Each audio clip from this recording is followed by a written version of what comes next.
The most visible medical instrument of all is the stethoscope.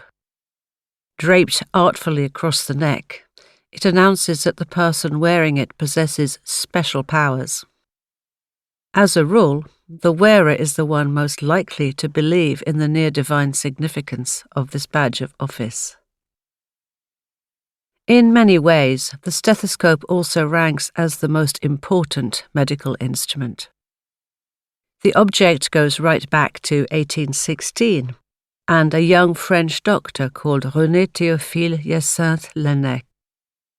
His surname comes from the Breton word Laennec, which means scientist or expert, but is roughly pronounced Laennec, which hints at where the device is most often kept. Laennec was born in Quimper, Brittany. His father was a lawyer who was, unusually for the time, a vocal opponent of slavery. René's mother came from an aristocratic and highly musical family that included pianists and poets. Unfortunately, when René was just 6 years old, his mother died soon after giving birth to her fourth child, probably of tuberculosis. The baby died shortly after. The widower did not feel up to looking after his 3 surviving children, 2 boys and a girl.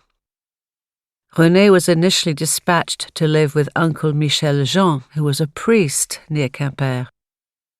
But when the uncle was called further away to a post in Tréguier, northern Brittany, René was parcelled off with his brother to another uncle in Nantes. By then, his father had remarried, and there seems to have been no question of bringing the boy, aged about 12 at the time, back to Quimper.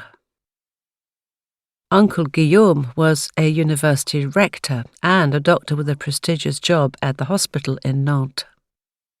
Just as important, he seems to have been a thoroughly decent guardian who was determined to educate René well and treat him like one of his own children.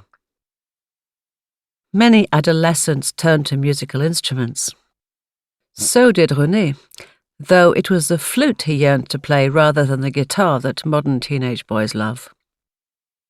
Recognizing the need for tuition, René wrote to his stepmother asking if he might be afforded an allowance for lessons. Thus far, financial help to the uncle had been on the erratic side, but after some back and forth, his father substantially increased his contribution to his son's maintenance. René Laennec flourished.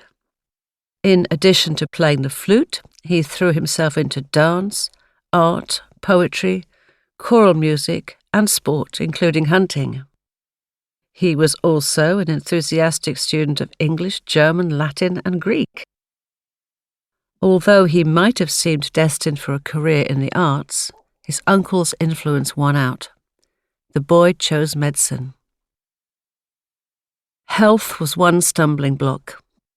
Never a robust young man, Laennec also suffered at this point from a liver condition that today we'd probably call relapsing hepatitis. The other obstacle was the French Revolution.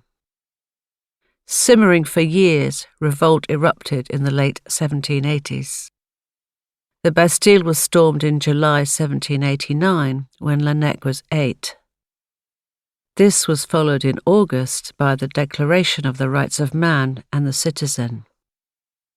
Inspired by Enlightenment philosophers, La Déclaration des droits de l'homme et du citoyen was a core human rights statement setting out the values of the revolution, which went on to make a major impact on events in Europe and the USA. It did not, however, ensure a peaceful transition of power from the king to the people, and bloody turbulence rolled on and on. In October 1789, a doctor called Joseph Ignace Guillotin proposed a new tool for public beheading, making for a swifter and more humane execution than hanging, drawing, and quartering. History tells us that the invention quickly made its mark.